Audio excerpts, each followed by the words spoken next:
Décidément, le match des barrages du Mondial 2022 qui a mis aux prises l'Algérie et le Cameroun en mars dernier est le match de toutes les polémiques.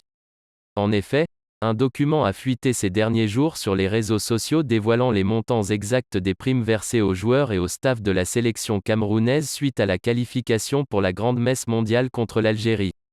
On y apprend notamment qu'à la surprise générale, le sélectionneur Rigobert Song aurait été gratifié de la coquette somme de 31 175 €, soit quasiment le double des primes touchées par ses joueurs qui ont chacun perçu environ 19 000 €.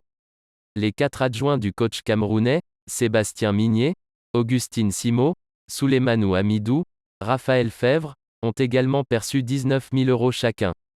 Ces primes auraient ainsi été jugées inéquitables par certains joueurs qui auraient fait part de leur mécontentement, d'autant plus que même le médecin de l'équipe, 17 580 €, le team manager, 14 900 €, ou encore le kinésithérapeute, 10 150 €, et les intendants en charge du matériel, 18 960 €, ont touché des primes quasi équivalentes à celles versées aux acteurs principaux du rectangle vert.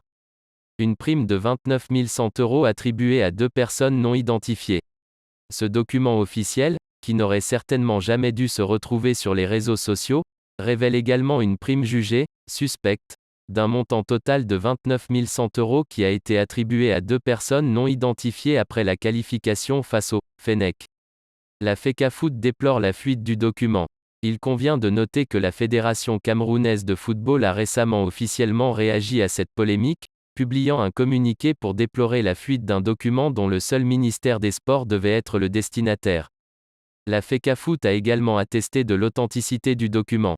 La FECAFOOT a découvert avec consternation la publication sur les réseaux sociaux de documents récapitulatifs du paiement des primes relatives au dernier match qualificatif pour la Coupe du Monde Qatar 2022.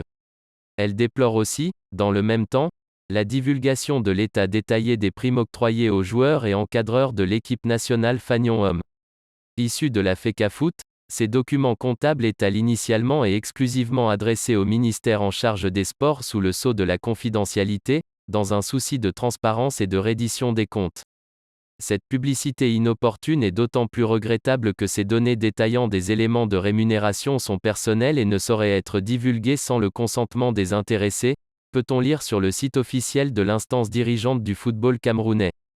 La FECAFOOT en appelle au sens de responsabilité de tous et de chacun. La bonne participation de nos meilleurs ambassadeurs étant d'une importance cruciale pour tenir le rang du Cameroun dans la hiérarchie mondiale des grandes nations sportives, il ne profite à personne de prendre des initiatives hasardeuses, inconséquentes et susceptibles de perturber leur préparation et de déstabiliser leur équilibre interne, conclut le communiqué de la Fédération camerounaise.